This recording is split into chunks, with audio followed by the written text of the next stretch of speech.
On the spot news media, we got the latest news. We don't care about the views, we just representing right.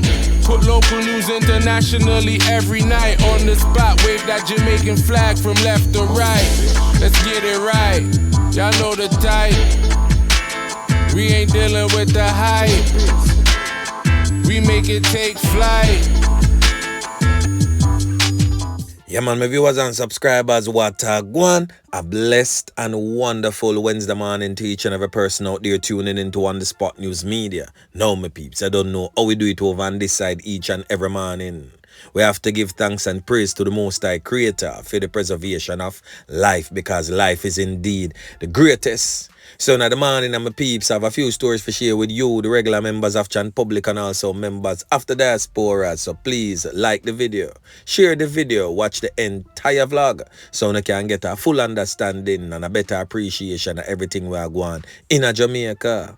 So watch this now, my peeps. We're going to kick it off over there in the western part of the island. We're going to start over there in the Westmoreland Police Division, where an illegal firearm and several rounds of ammunition was seized during an operation carried out in the Geneva district of Westmoreland on Monday, August 28. So reports by the police suggest that sometime about 1:30 p.m.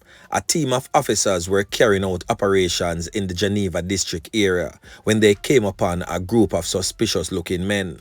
Upon seeing the lawmen approaching, the men ran in separate directions and the police gave chase. A search of the area led to the discovery of this 9mm semi-automatic pistol fitted with a magazine containing 3 live rounds.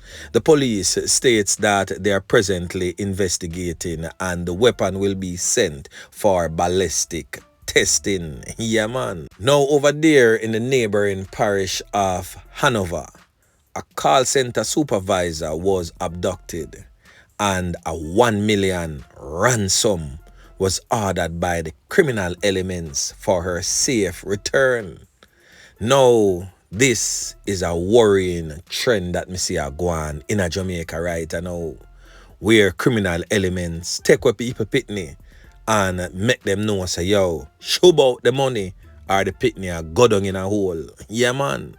So the police in Hanover and St. James have joined forces in search of 2 criminal elements who take away a female call center supervisor from her home in Hopewell, Hanover on Monday morning, August 28, and later released her in the parish of St. James in Mobay after a ransom amounting to over 1 million was paid over to them.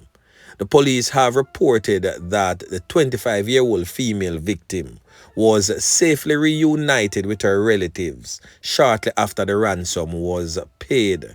Now, information reaching On The Spot News Media would suggest that sometime about 8 a.m. on Monday, August 28, the female and her boyfriend, who resides in an apartment complex located in Little Orchard Crescent in Hopewell, Hanover, was at home when 2 armed criminal elements forced their way inside their home.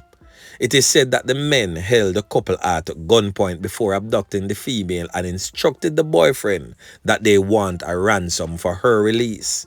The gunmen drove from the scene, and late Monday afternoon, after they received the cash amounting to over $1 million, they dropped her off in a location in Mobay, St. James. So now, my peeps, I want to give an honest opinion as it relates to what I just stated to you. And tell me who you think should be the first prime suspect, if any. Yeah, man. So anyway, make we continue. And still in the parish of Hanover, the Hopewell post office has been robbed again by criminal elements. So the Sandy Bay police in Hanover are probing a break-in at the Hopewell post office in Hopewell, Hanover, where several mails, pension payouts and bill payments were stolen. The incident, which occurred over the weekend, sometime between Friday night leading up to Monday morning, has had the community members feeling rather disgruntled. It is reported that the postmistress securely locked the post office on Friday afternoon and went home. On their return on Monday morning, it was discovered that thieves had forced open the door to the side of the building, which is located along the Hopewell main road. So that is basically in the vicinity of the transport center and made off with mails and an undetermined sum of cash. Residents in Hopewell have expressed shock and related this is not the first time that the post office have been broken into. So why you not shock, my peeps? You not see what the man them are deal with in the streets? The man them want money by whatsoever means necessary. Yeah, man. So watch this now, my peeps. Another classic case of man out and bail for gun and get caught with another one. Yeah, man. A so-called construction worker is now facing additional gun charges. He's from the parish of St. Mary, but was caught with another illegal gun all the way over there in the parish of Trelawny. So a St. Mary man who is presently before the court, as I stated earlier, for illegal possession of firearm and ammunition, has found himself again in hot water with the law on similar offenses after he was caught in possession of another illegal firearm in Trelawny on Monday. So the man in question has since been identified as 24-year-old Neil Walters, said to be a construction worker of Charlestown in St. Mary. He has been charged with possession of prohibited weapon and unauthorized possession of ammunition. So reports from the police is that sometime about 9:40 p.m., officers were carrying out spot check duties along a section of Saltmarsh Main Road when they signaled the driver of a Toyota Isis motor car to stop. The driver complied, and following a search of the vehicle, they discovered a Commander .45 semi-automatic pistol fitted with a magazine containing 3 live rounds. Walters was taken into custody and subsequently charged for same. So me I go see if the judge I go grant him bail again. Panda one, yeah. Yeah, man. Now over there in the parish of St. Mary, a place known as Springhead in Orocabessa. Last night, a knockings and clappings took place over that section of St. Mary, where this man presently on your screen, who has since been identified by his alias Jason, was the recipient of them whole heap of can they were beat. It is said that him pick up 3 pieces in him skin.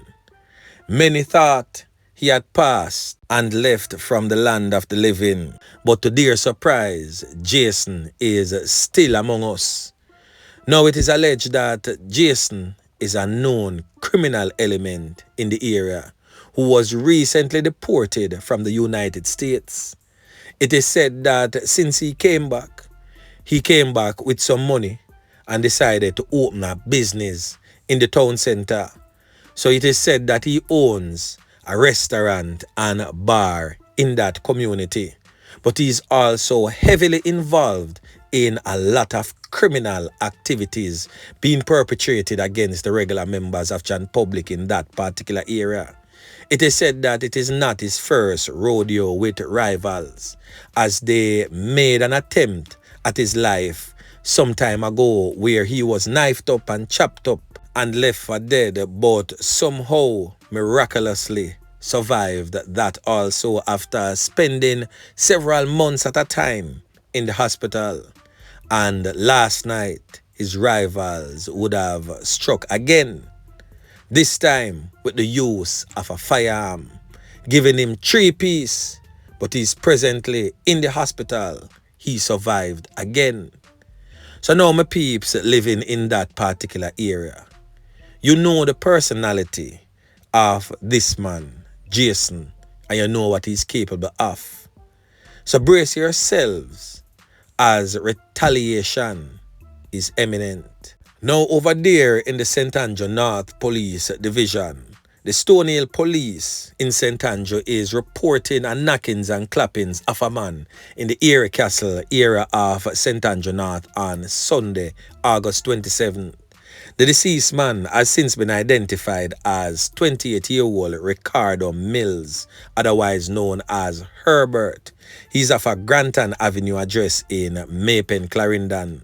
So reports from the police suggest that sometime about 9 p.m., Herbert was sitting on a wall in the Erie Castle community when a lone criminal element walked up to him and opened gunfire, hitting him multiple times all over the upper body and head.